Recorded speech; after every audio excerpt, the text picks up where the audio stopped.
More than 1,100 oil tankers near the Strait of Hormuz are suddenly sailing blind. Their GPS systems are not malfunctioning, they are being jammed. Ships that were perfectly on course yesterday are now reporting they are inside airports, city centers, even hundreds of miles inland.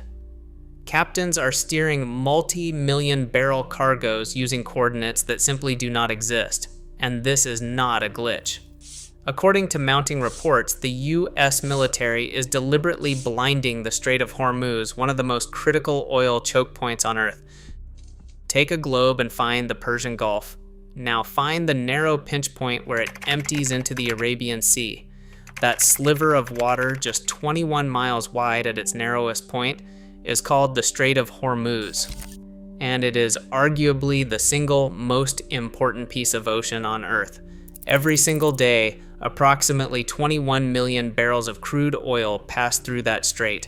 That is roughly 20% of the entire world's oil supply, moving through a corridor so tight that the shipping lanes themselves are only 2 miles wide in each direction. There is an inbound lane and an outbound lane separated by a 2-mile buffer, and that is it.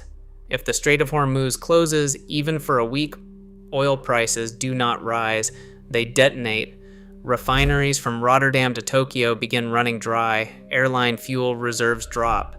Heating oil for homes in Europe gets rationed. Every economy on the planet that runs on petroleum starts feeling the pressure almost immediately. This is not a hypothetical.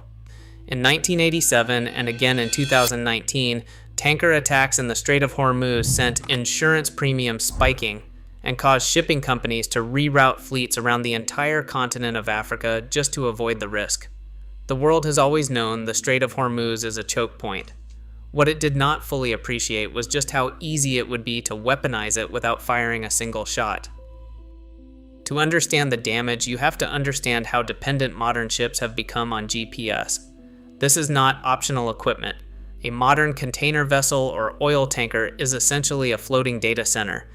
Its collision avoidance systems, its autopilot, its AIS transponder that broadcasts its position to the world, its arrival time calculations that port terminals rely on to schedule cranes and labor, all of it is tied directly to GPS coordinates. When GPS gets jammed, the signal does not just weaken, it gets replaced. The ship's receiver starts picking up a false signal, a spoofed coordinate that places the vessel somewhere it absolutely is not. Captains have reported their navigation systems confidently placing them on land, inside airports, and in the middle of Beirut. One documented case placed a tanker's GPS location inside an Iranian military base while the ship was physically sitting in open water. Now think about what that means operationally. If your AIS automatic identification system is broadcasting a false position, every other ship in the area sees the wrong location.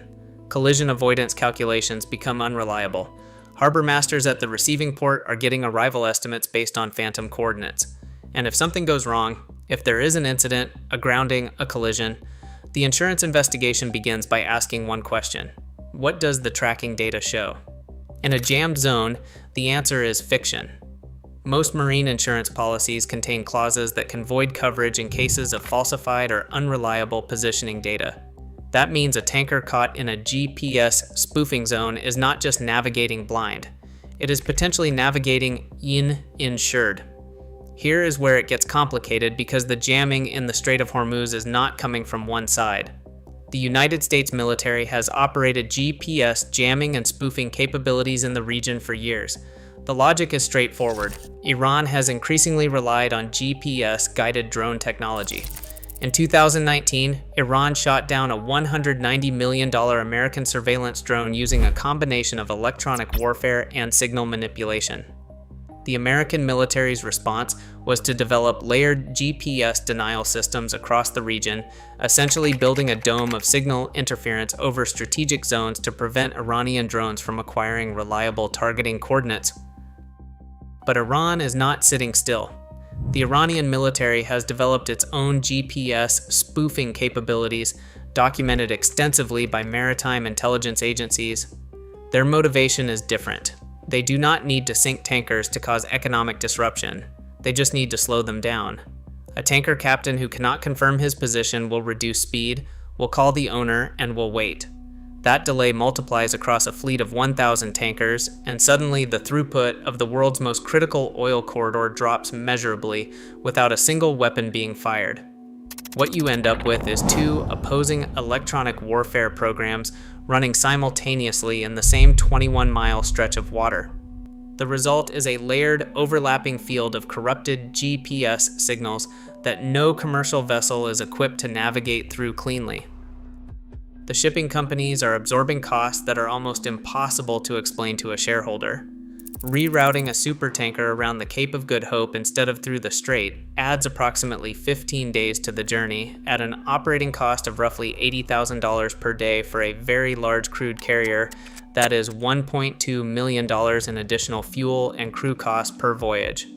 Multiply that across a fleet, and you are looking at hundreds of millions of dollars in losses that never appear on any government budget because they are absorbed silently by private operators.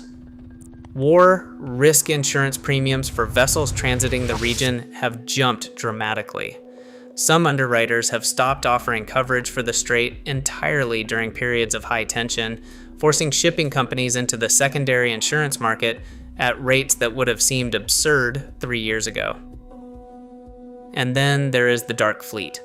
The same vessels already operating outside the automatic identification system, already running without reliable tracking, already comfortable with navigating in the shadows.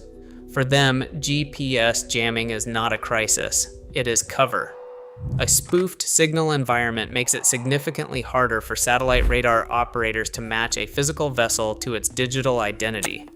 The chaos benefits exactly the ships that were never supposed to be there. What the blackout in the Strait of Hormuz really exposes is a vulnerability that the shipping industry spent decades pretending did not exist. The entire architecture of modern maritime logistics was built on the assumption that GPS is a neutral, reliable, universally accessible utility. It is none of those things.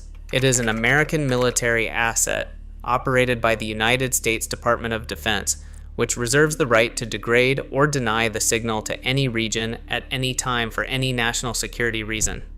The ocean was never truly open, it was just unchallenged. And now that electronic warfare has matured to the point where signal jamming is cheaper and safer than a missile, the choke points of the global economy are being contested in a way that no shipping contract, no concession agreement, and no classification certificate ever anticipated. The ships are still out there. They are just flying blind, and the world is still paying for the cargo that may or may not arrive on time.